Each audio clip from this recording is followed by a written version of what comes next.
Buenas tardes con todos. Quien les habla es la licenciada Elizabeth Palacios, especialista en la Intendencia y Promoción de Derechos en Salud.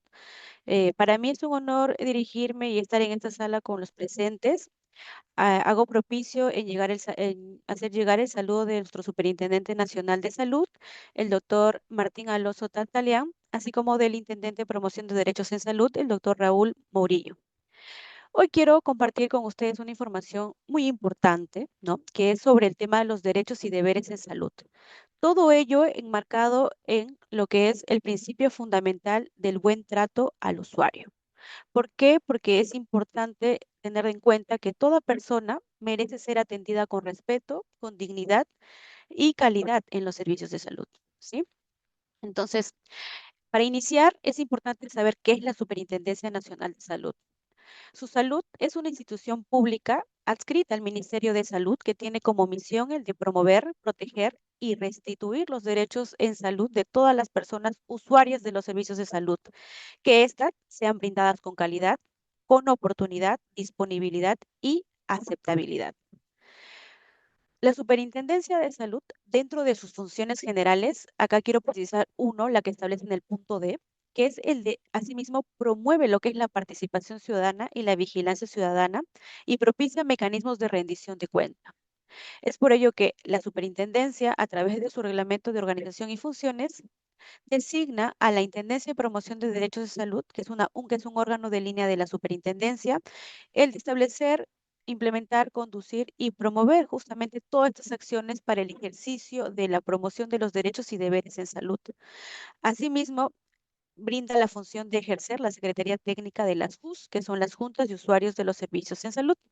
En la parte inferior podrán ver algunas imágenes que justamente habla y detalla algunas acciones que vienen desarrollando las juntas de usuarios de los servicios de salud.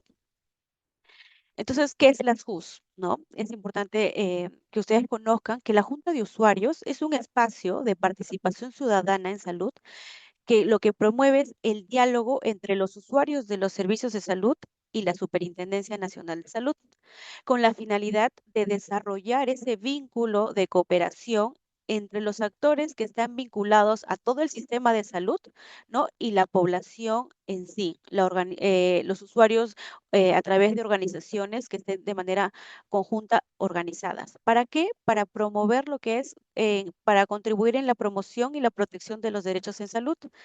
Ustedes ven las imágenes, hay acciones de lo que vienen desarrollando las juntas de usuarios. Actualmente hay 22 juntas de usuarios a nivel nacional.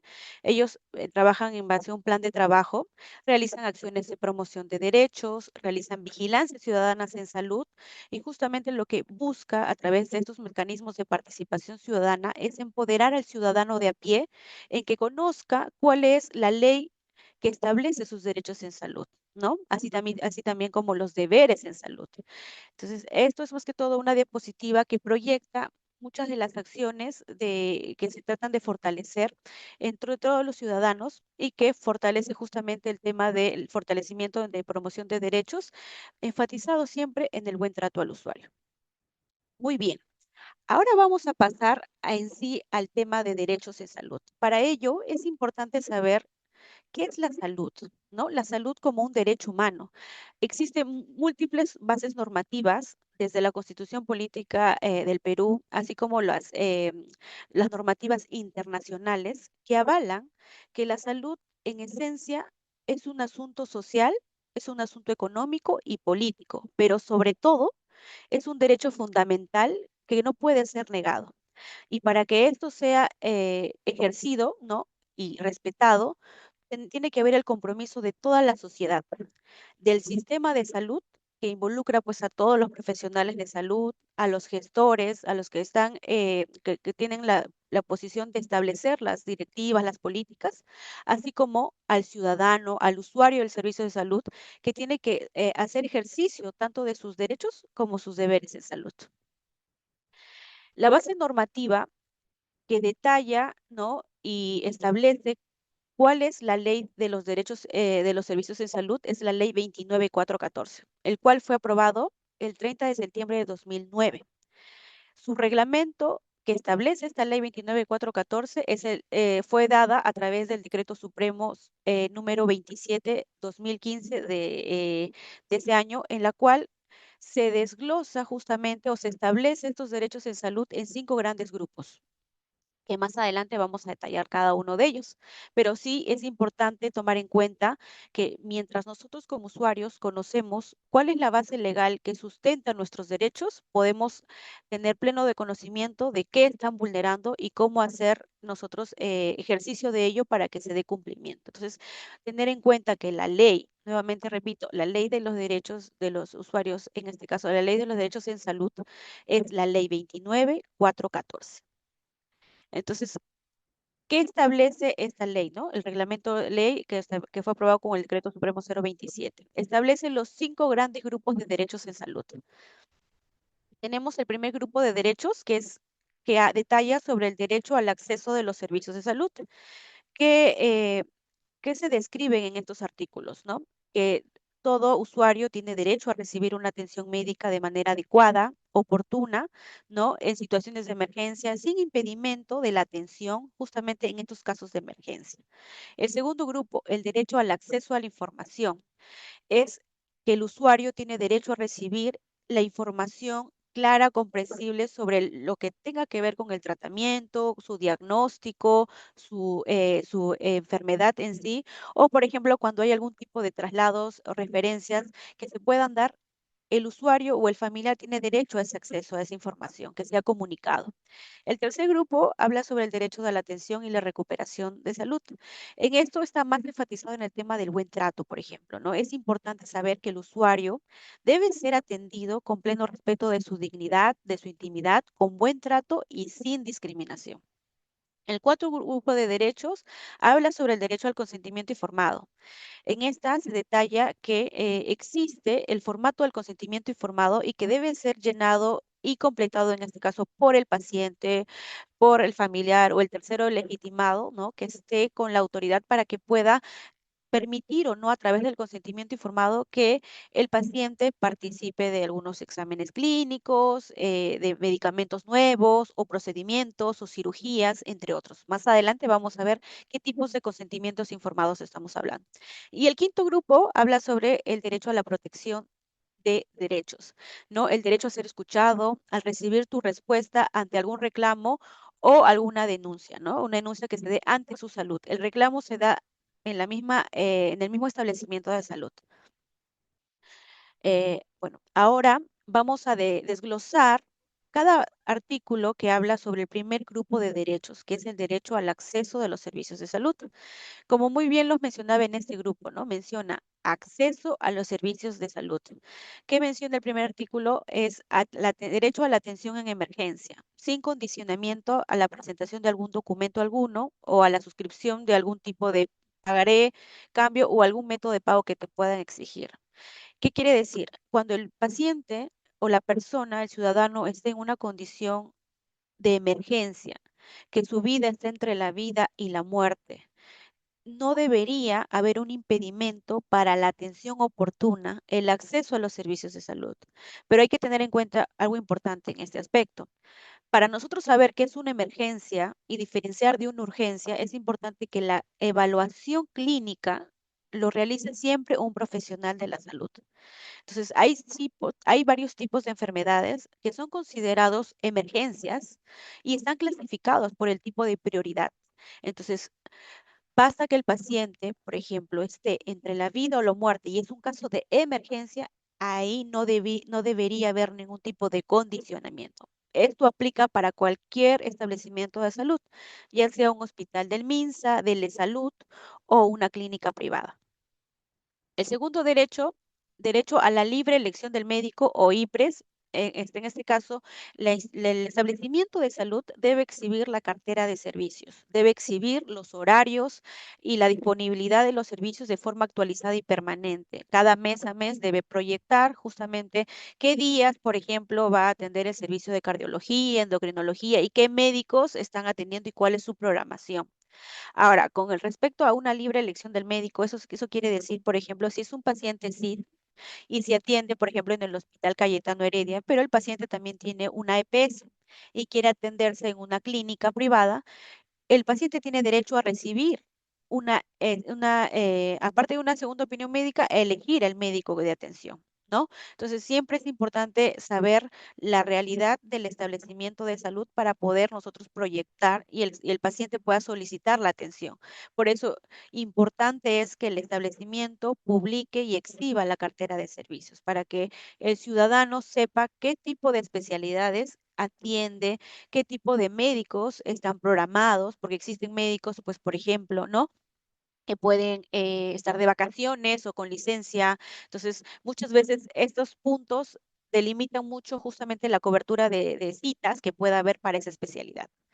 Con respecto al tercer grupo de derechos, perdón, al tercer derecho es, con respecto al primer grupo, es a recibir la atención con libertad de juicio clínico. Entonces, el establecimiento de salud está obligado a que sus médicos ejerzan su labor con libertad de juicios clínicos.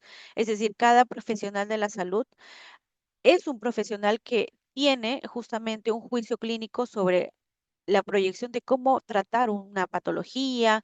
Para eso, pues el médico, ya sea un especialista, ¿no? Que tiene una actualización con respecto a sus capacitaciones, maneja el tema de las guías de prácticas clínicas actualizadas para que pueda tratar al paciente. No debería haber un tipo de condicionamiento de parte del establecimiento de salud de cómo tratar o qué tipo de medicamentos dar al paciente. Es importante que se le debe dar esa libertad de juicio clínico al profesional de la salud para que él escoja el mejor tratamiento, el diagnóstico acorde a su conocimiento como profesional de la salud. El cuarto derecho habla sobre a la segunda opinión médica, ¿no?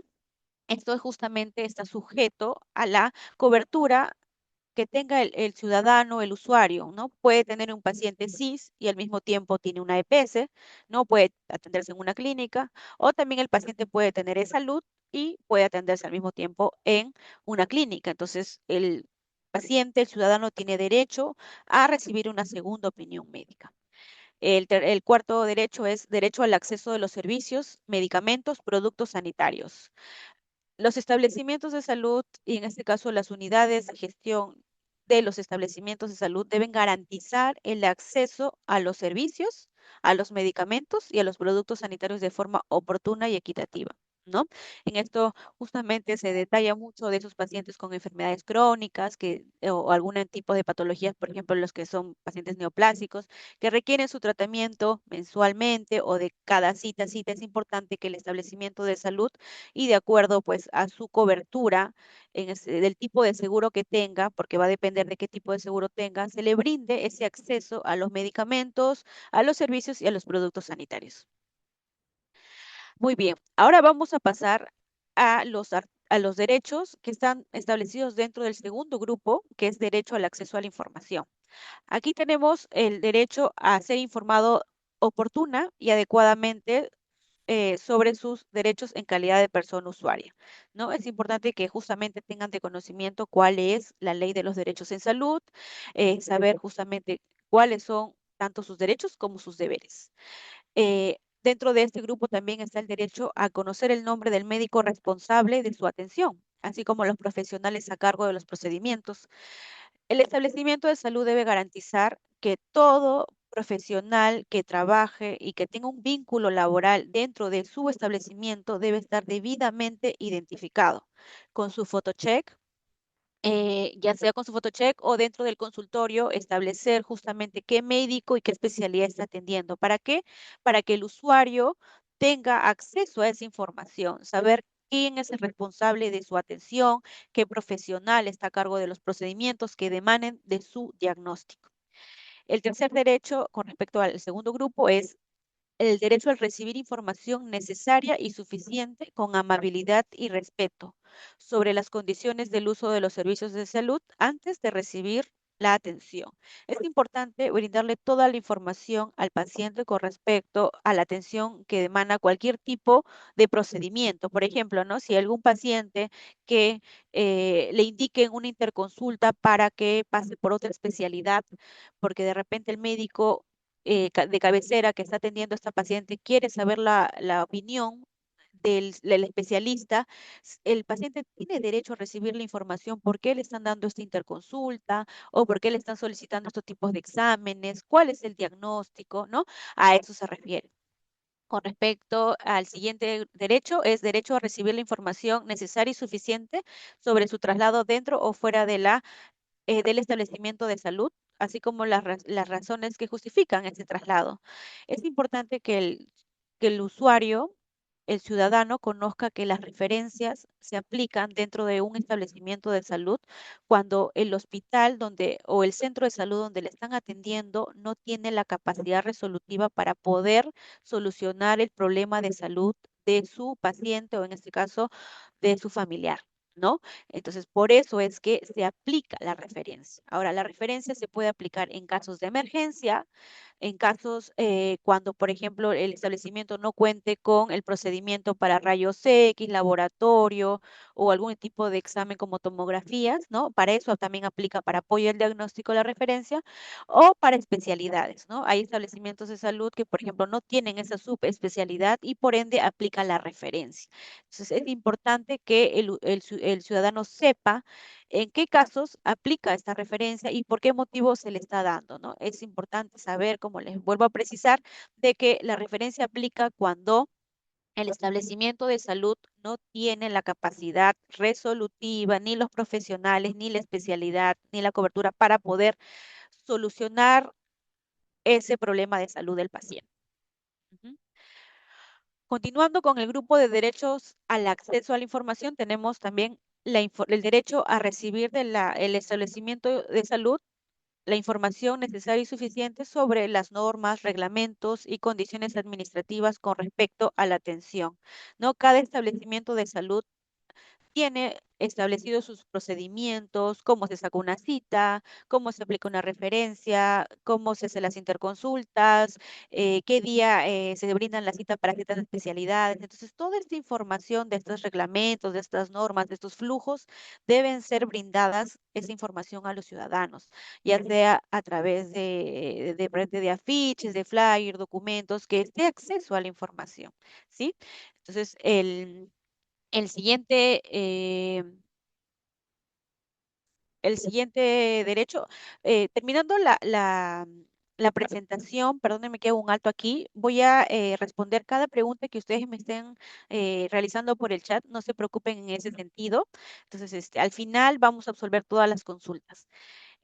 Continuando con el derecho al acceso a la información, está el derecho a recibir de su médico tratante y en términos comprensibles la información sobre la enfermedad y las alternativas de tratamiento. Es importante que el médico tratante justamente tenga en cuenta brindar esa información en términos comprensibles, ¿no?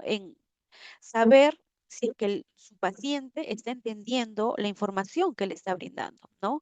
Ya sea por el diagnóstico, ya sea por el tratamiento, ya sea por el procedimiento, es importante que no se utilice esos términos técnicos que muchas veces los ciudadanos no lo entienden.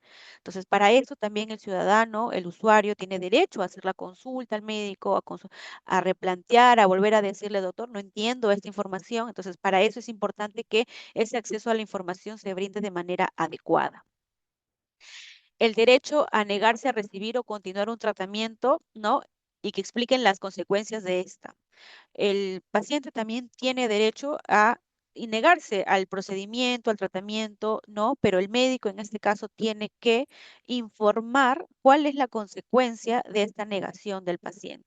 Y es importante también mencionarle de que en estos casos, y dependiendo del grado de enfermedad que tenga el paciente o el diagnóstico, el médico todo va a especificar en la historia clínica y también podría hacerle firmar un consentimiento informado, ¿no? Porque es importante también saber que, si bien es cierto, nosotros tenemos derechos sobre nuestra salud, sobre nosotros mismos, pero también esto no puede implicar de alguna manera un riesgo contra tu propia salud. Entonces, siempre es importante, si el paciente se niega a la atención o al tratamiento, que el médico, el profesional de salud a cargo de este paciente le brinde cuáles son las consecuencias propias de esta negativa. Con el siguiente grupo, artículo que habla sobre el derecho a ser informado sobre la condición experimental de productos o procedimientos, así como riesgos y efectos secundarios. Por ejemplo, ¿no? En la época de pandemia, cuando se inició el tema de la vacunación contra el COVID, se informó al inicio en el primer grupo de pacientes, que en este caso fueron los profesionales de la salud, que fueron uno de los de primera línea que fueron vacunados al inicio, se les brindó justamente, aparte del consentimiento, se les informó que esta vacuna estaban recién siendo implementados aquí en el país, y para eso es importante pues que se tenga en cuenta, se le brinde la información de que esto podría ser parte de una condición experimental y los riesgos o efectos secundarios que conlleve ello. Entonces, con pleno acceso a esta información, ya el usuario, el ciudadano decide o no participar de esta condición experimental. Pero lo que detalla este derecho es que siempre se tiene que brindar la información, ya sea que sea un medicamento nuevo, ya sea que es un procedimiento nuevo, una vacuna nueva, al ser justamente recién implementarse, tiene que brindarse esa información al usuario. Muy bien, ahora vamos a pasar a lo que es al tercer grupo de derechos de salud que habla sobre el derecho a la atención y a la recuperación. Como primer derecho tenemos al ser atendido con pleno respeto de su dignidad, intimidad, buen trato y sin discriminación. Esto habla justamente, este derecho emana sobre el tema del buen trato, ¿no? El usuario de los servicios de salud tiene que ser atendido con respeto a su dignidad, buen trato y sin discriminación. En todo momento es importante fortalecer esas habilidades blandas de los profesionales de la salud, del personal administrativo, de todo el profesional o personal que trabaje dentro de un establecimiento de salud, ya que está establecido en la Ley 29414, a ser atendido con pleno respeto de su dignidad, intimidad, buen trato y sin discriminación. Tiene derecho también a recibir tratamientos científicamente comprobados o con las reacciones adversas o colaterales que sean advertidos, ¿no? Esto también tiene que ver con el anterior derecho que les mencionaba. Es importante que se brinde esa garantía de que el medicamento o tratamiento que se brinde tenga menos efectos adversos o que en este caso se le brinde toda la información al paciente de que es un beneficio para el tema de su salud y que aparte de ello, pues, qué efectos colaterales podrían conllevar este tratamiento. Eh, con respecto al siguiente derecho, a la seguridad personal, a no ser perturbado o expuesto al peligro por personas ajenas a las otros establecimientos de salud. Ustedes saben que cada establecimiento de salud cuenta con su personal de seguridad, solo personal autorizado ingresa dentro de la atención en salud y hay horarios pues para la visita de los familiares. Entonces, esa garantía del acceso a la protección con respecto a la seguridad, a no ser perturbado o expuesto, es parte de un derecho del usuario de los servicios de salud. Con el siguiente derecho a autorizar la presencia de terceros en el examen médico o cirugía previa conformidad del médico tratante. Eh, este derecho tiene que ver, por ejemplo, cuando ustedes vienen siendo atendidos y muchas veces cuando hay la visita médica, y llega el médico con los residentes o los estudiantes internos de medicina o de otras profesiones, ¿no?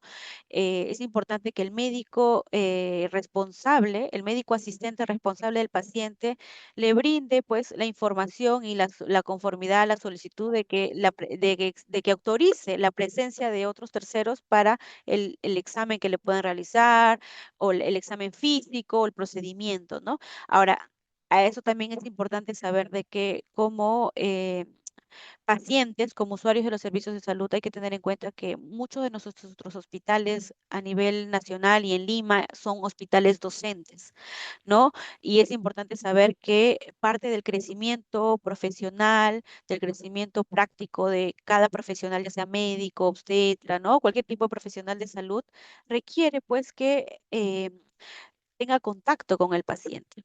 Entonces, es importante, no, yo pienso, ya esto es una opinión personal, no, de repente no negar el tema de la atención, pero sí es importante de que el médico asistente, el responsable del paciente, pida la autorización, ¿no? De la presencia de estas personas terceras que son obviamente profesionales de la salud o estudiantes que posiblemente van a ser profesionales, pero que se solicite la autorización. Eso es parte del derecho. Como siguiente derecho, al respeto del proceso natural de su muerte y a recibir los cuidados paliativos que correspondan como consecuencia del estado terminal de la enfermedad. Hay ciertos pacientes que ya tienen diagnósticos que solo implican cuidados paliativos, entonces hasta el último proceso de la enfermedad del paciente tiene derecho a ser tratado como una persona al igual que todos y respetar el proceso natural de la muerte de este paciente. Siempre, ¿no? Como le digo, con un trato digno, con un trato sin discriminación.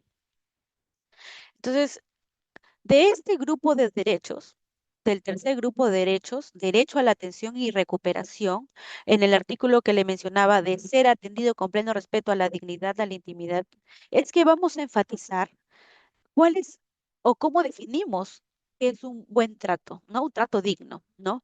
Un trato digno, que está en el tercer grupo de derechos y en el artículo 18, se refiere a la percepción que tiene el paciente o el familiar del trato y de la atención proporcionada, ¿no? Ya sea por cualquier profesional de la salud, ¿no? O incluso también por el personal administrativo.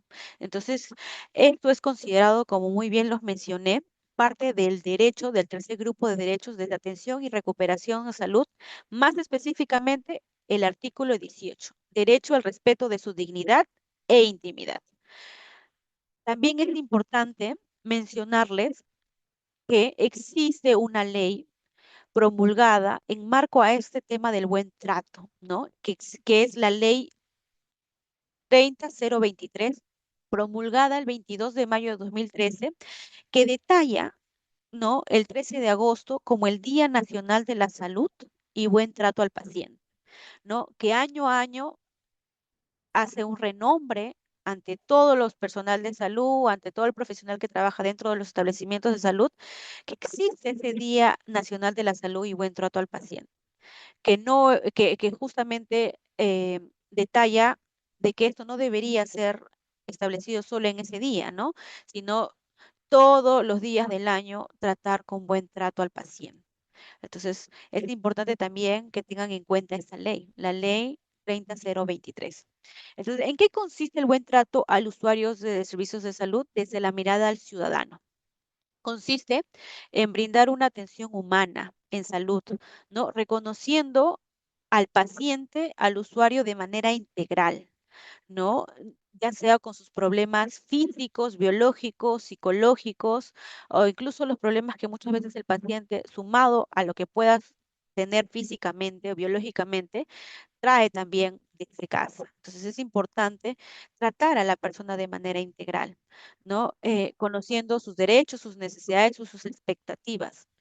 Cada acción, cada trato debe ser con amabilidad, brindar información clara, cuidar la privacidad del usuario, ¿no? Y construir esa experiencia de esa atención que debe ser más empática, más positiva, para que en este caso el paciente se sienta a gusto, ¿no? Y también existe ese vínculo, ¿no? Paciente profesional de salud y que en este caso con esto podemos incluso lograr pues la adherencia de los pacientes a su tratamiento, a recurrir de manera oportuna cuando requiere la atención en salud.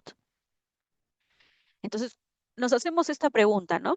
¿Cómo podemos contribuir a fortalecer el buen trato en los servicios de salud?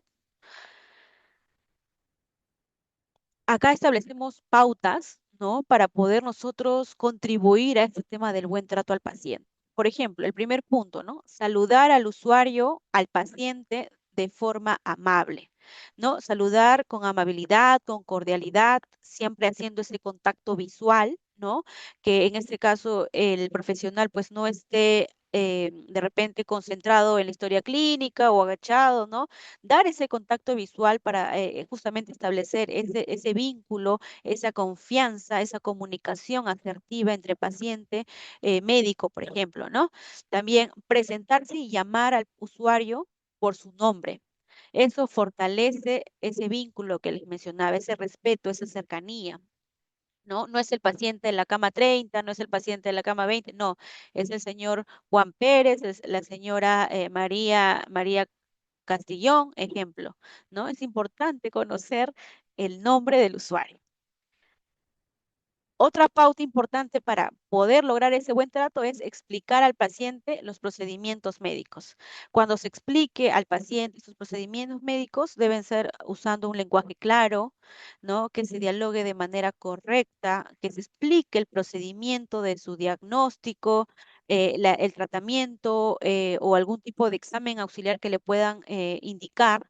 También es importante escuchar al paciente para responder sus consultas, reforzar esa comunicación y esa empatía y responder esas inquietudes que pueden tener el paciente. Estas prácticas hacen pues que se tomen decisiones informadas y que genere este vínculo, este entorno de seguridad y de confianza dentro de la atención, por ejemplo, en un consultorio, ya sea dentro de hospitalización, ¿no? Esto va a generar un buen impacto. Dentro de la tercera pauta que se propone para lograr un buen trato es el brindar un trato con dignidad y respeto, garantizar la privacidad y la confidencialidad durante los exámenes y procedimientos. Esto va a contribuir a que la atención sea más segura, más ética y centrada en la persona. Es importante saber que nosotros como Perú somos un país multicultural, que existe muchas culturas, muchas creencias, muchos dialectos. Es importante brindar esa atención con ese enfoque intercultural de manera integral y equitativa, respetando las creencias, ¿no? Y también explicándole, ¿no? Brindándole la información correcta, completa y en términos comprensibles. Entonces, ¿qué es el buen trato a los usuarios de los servicios de salud? ¿Cómo lo logramos, no? Con respeto, con empatía, con amabilidad, con escucha activa, con confianza, claridad en la información, una atención integral. Un buen trato es lo que tú mereces, es lo que tú mereces, lo que todos merecemos. ¿Por qué? Porque nadie está, o sea, nadie se exime de en cualquier momento tener algún tipo de dolencia, enfermedad, y todos hemos sido y somos pacientes en algún momento. Entonces, queremos que siempre el trato se dé bajo estos enfoques, bajo estos puntos. Muy bien. Entonces, es importante ya para culminar el tema del buen trato, que recuerden que el tema del buen trato, el trato con dignidad, ¿no? Con confidencialidad, está basado en el tercer grupo de derechos de atención y protección en salud en el artículo 18. Muy bien, vamos a pasar al cuarto grupo de derechos que habla sobre el derecho al consentimiento informado, ¿no? Acá es importante saber de que el usuario tiene derecho a que se le otorguen o nieguen el consentimiento de forma informada, libre y voluntaria, ¿no? Y que se deje por escrito o ya sea firma o huella digital en los siguientes casos, ¿no? Por ejemplo, cuando se da el tema del consentimiento informado, cuando se trata de una exploración, un tratamiento, ya sea para una exhibición de imágenes docentes, ¿no? Por ejemplo, cuando de repente a un paciente, a un familiar sufrió un accidente, le hicieron una tomografía, una resonancia y el paciente de repente tuvo una hemorragia intracraneal. Entonces, para fines docentes, compartir esas imágenes de su tomografía, de su resonancia, brindar el consentimiento informado. También el consentimiento informado antes de ser incluido en un estudio de investigación científica. También cuando se recibe una aplicación de algún procedimiento, algún producto que esté todavía en investigación, cuando se haya tomado la decisión de negarse a recibir un tratamiento, ¿no? El paciente decide no continuar el tratamiento, decide no acudir a sus citas, ¿no?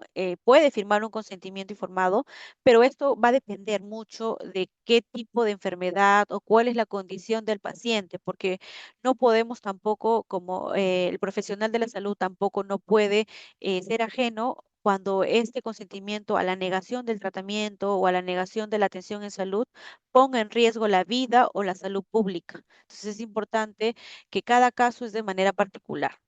O sea, ¿en qué casos también se brinda el consentimiento informado? Cuando el paciente reciba cuidados paliativos, ¿no? Cuando ya tenga un diagnóstico de una enfermedad terminal, ¿no? En este momento se brinda el consentimiento informado. También cuando el médico tratante o investigador es responsable de llevar el proceso del consentimiento informado. En estos casos, por ejemplo, cuando también se realiza un tema de cirugía, de algún procedimiento, es importante que se brinde ya sea la firma o la huella digital al consentimiento informado. Otro derecho con respecto a ello es acceder a la copia completa de la historia clínica con carácter reservado. Ahora, sobre este derecho es importante esta precisión, ¿no? Cada establecimiento de salud cuenta con su flujograma para el trámite administrativo que corresponde el solicitar una copia de la historia clínica.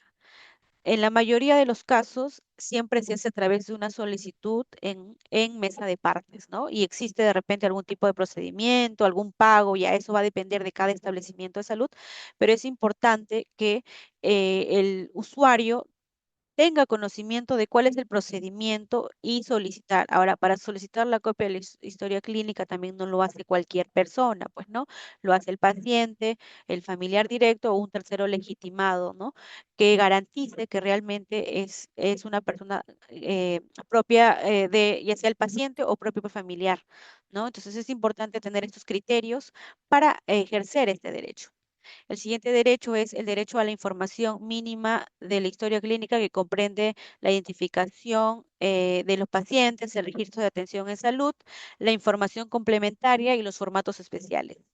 Hablar de la historia clínica del paciente es prácticamente ver cada caso especial, ¿no? Dependiendo si es un paciente que tiene una enfermedad crónica y que y se ha atendido constantemente, ¿no? De repente es una historia clínica bastante considerada porque la información que tiene pues es bastante compleja, entonces es importante saber que en este derecho es precisa la información mínima que comprenda la identificación del paciente, el registro de su atención en salud y la información complementaria y formatos especiales. ¿Por qué? Porque hay casos de pacientes pues, que tienen una historia clínica de años, entonces no se le va a entregar pues la copia desde que era niño, por ejemplo, ¿no? Entonces es importante tener en cuenta estos puntos.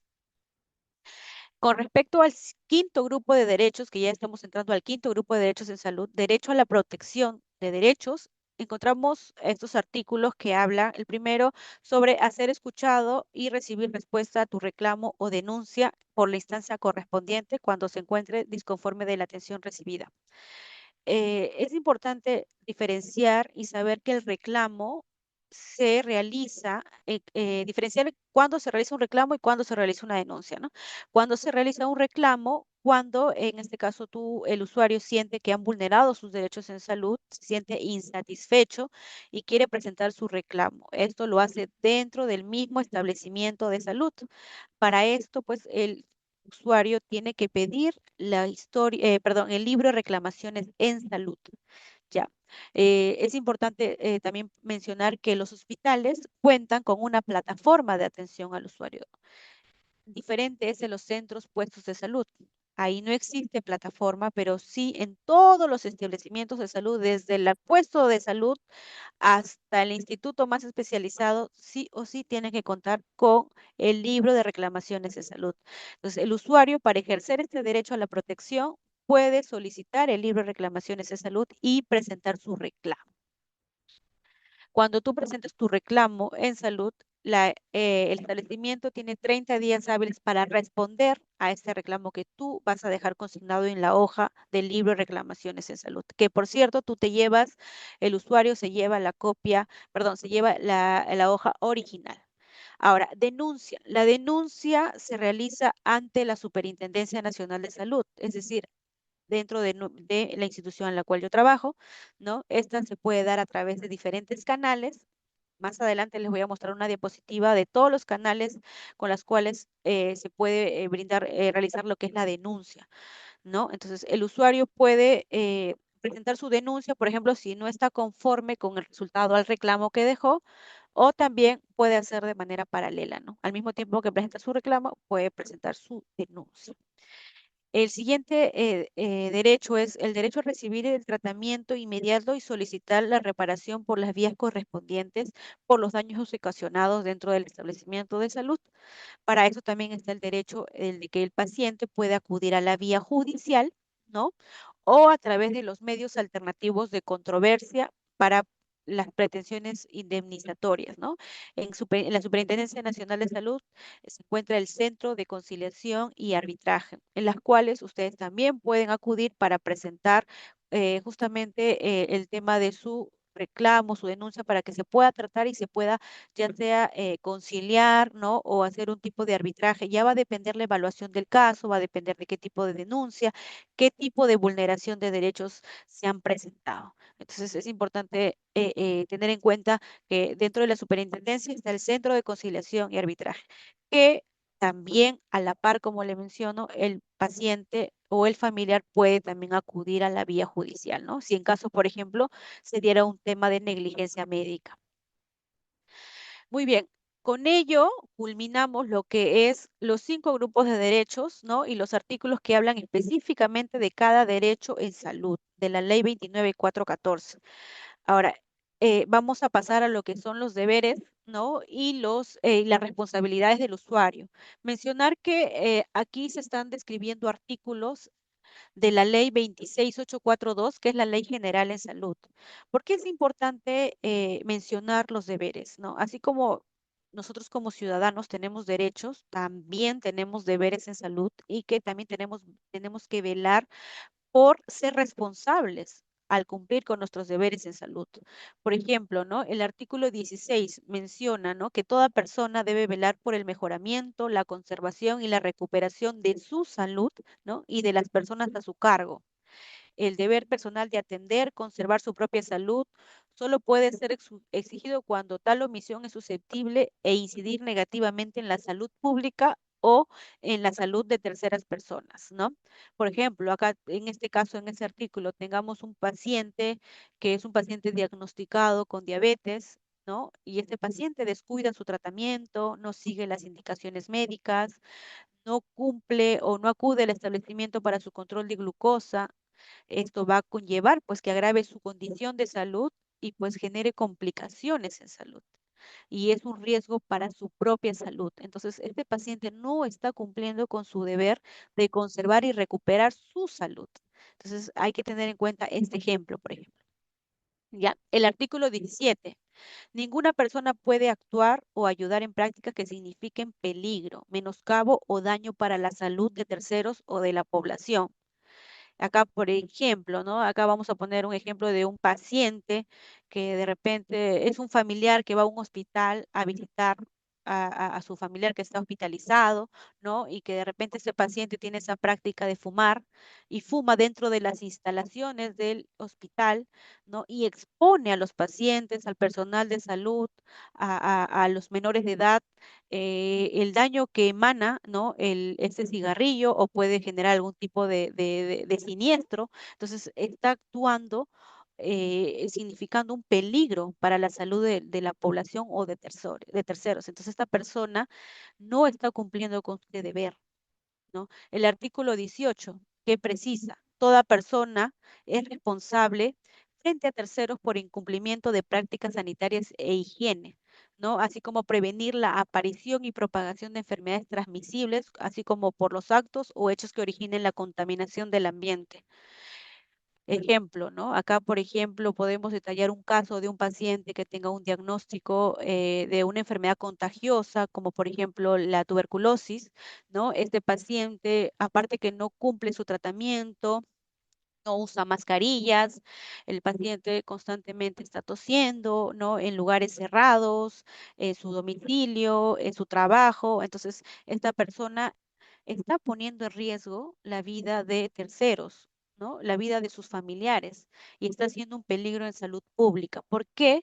Porque esta enfermedad es transmisible. Entonces, así que la persona que se contagia va a seguir transmitiendo a otra persona y vamos a generar un ciclo vicioso y muchas personas van a requerir de la atención en salud. Entonces, esto va a generar un colapso. Entonces, es importante que se tengan en cuenta estos deberes. Entonces, el artículo 19, el artículo 20 y el artículo 21 justamente hablan también de estos deberes en salud con respecto a la cultura sanitaria, al tema de la comunidad, a participar de actividades de prevención en salud, por ejemplo, cuando se hacen los simulacros, cuando se utilizan el tema del botiquín, en qué casos o cómo actuar cuando hay un tipo de accidentes. Entonces, es importante que el ciudadano, el paciente, tenga en cuenta sus deberes. Hay un importante también precisar acá de que se habló mucho del trato digno por parte de los profesionales de salud a los pacientes, pero también es importante que el usuario y el paciente tiene que también tratar, ¿no? Con respeto al profesional de salud, porque así como mencionamos que hay casos de profesionales en salud que de repente están infringiendo están vulnerando estos derechos, también existen pacientes que no tratan con respeto a los profesionales y en algunos casos agreden de manera física. Entonces, parte del deber de los ciudadanos y del paciente es hacer cumplir este deber. Muy bien, entonces ya para ir culminando con esta capacitación, les menciono cuáles son los canales de atención para consultas y denuncias ante la Superintendencia Nacional de Salud cuando ustedes, como le mencionaba, se encuentran en una situación que han vulnerado su derecho en salud. Tenemos el canal presencial, ¿no? Están los delegados en salud, así como yo, no sé si me verán con el chaleco blanco con plomo, no sé si se me visualiza, igual lo ven en la imagen. Existen delegados en 25 regiones del país, están en las CIPRES, ellos lo van a encontrar justamente de manera itinerante dentro del establecimiento de salud. Ustedes pueden acercarse a los delegados en salud y también tenemos la atención de manera presencial, ¿no? Las oficinas de la Superintendencia Nacional de Salud están en Cercado de Lima, en la avenida Nicolás de Piérola, número 589, Cercado de Lima, y también en la macro regional norte tenemos la sede en Chiclayo, Lambayeque, calle Francisco Cabrera 124. A través de los canales virtuales tenemos la vía telefónica, la línea 113 opción 7, que es una línea gratuita, trabaja las 24 horas, los 7 días de la semana, ustedes pueden llamar en cualquier momento. Tenemos también la vía web y correo electrónico. Nuestro correo electrónico es atención al usuario @susalud.gov.p. Tenemos la vía web www.susalud.gov.pe y vía redes sociales tenemos Facebook, tenemos Instagram, Twitter, ¿no? Y vía aplicativos, tenemos dos aplicativos, tenemos Su Salud Contigo, que es un app, ustedes los pueden descargar y instalarse en su celular, y tenemos el Chatboy, que es un comunicador inteligente que dialoga con cada uno de ustedes a través del WhatsApp. El número es 990-443-390.